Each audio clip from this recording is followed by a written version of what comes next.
बढ़ेगा इंडिया तभी तो बढ़ेगा America. Good morning, gentlemen. Today I, Amber Priyaraj, would be talking about brain drain. Firstly, let us understand what is the term brain drain. So, brain drain is a term indicating substantial migration or immigration of individuals from one country to another. It could be a result of turmoil within a nation, lack of better opportunities or so-called professional opportunities in a nation, or we can also say lack of different opportunities like better wages are some of the reasons for brain drain. According to the sources of Ministry of Home Affairs, it is stated that within 5 years, it accounted for nearly 6 lakh Indians renounced their citizenship.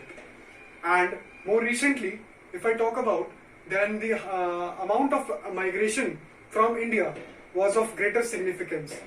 Like the amount of HNIs, those are high net worth individuals, left India in the year 2019 were amongst 9,000, and India ranked only second to China when it came to exodus.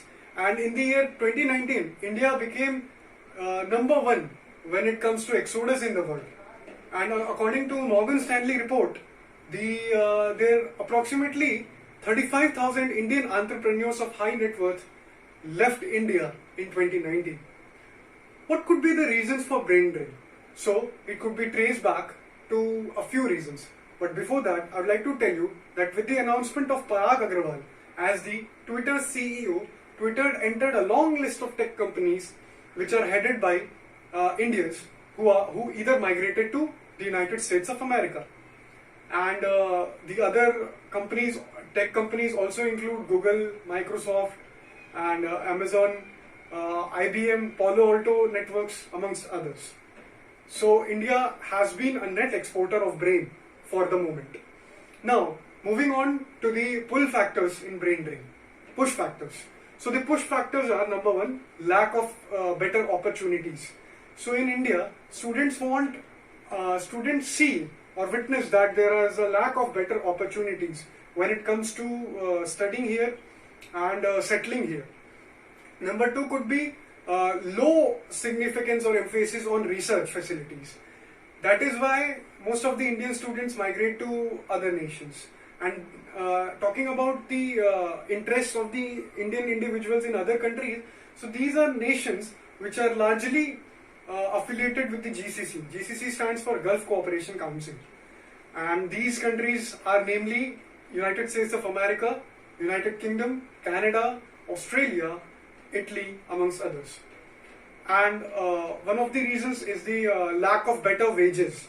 So here in India, if I talk about one example, nurses in private sector gets low wages. And even in the public sector, there is a lack of opportunities. So they migrate to the GCC affiliated countries. And now, talking about the pull factors in brain drain. So these are, number one, if we create better opportunities for the individuals, like more emphasis on research and development, and talking about a world-class infrastructure coupled with strong economic and we can say a good platform could provide with the certain amount of the infrastructure that a student needs to study and to be retained here in India itself. So my recommendations are that India should focus on retaining its students who are working abroad for the countries for their and achieving economical and educational breakthroughs in different aspects. And one more reason could be traced to the lack of recognition of their talents. So the talent pool in India is diverse. And here in India, if I talk about, then as compared to the film actors and the cricketers, the recognition to other professions is less. So they migrate to other nations where their profession is recognized and appreciated equally. So one of the reasons is that. And now, lastly, I would like to say that there has been several initiatives and incentives taken by the government of India to retain its individuals. These are the Inspire program, which stands for Innovation in Science Pursuit program, and then we have the Impress policy of the government of India, which stands for Impactful Policy in Research in Social Sciences, and then we have the Ramanujan Fellowship, wherein the students, the talented youth who are working abroad, a platform suitable for them will be created here in India itself for them to work and come to India. We have the Ramanujan Fellowship, we have the Ramalinga Swami Fellowship, and also we have the Vaishvik Bharatiya Vaigyanik Summit, which stands for VABHAV, wherein a summit will be created and different talented scientists from all over the world would be called upon here in India to conduct researches and R&D and create an ideal R&D base.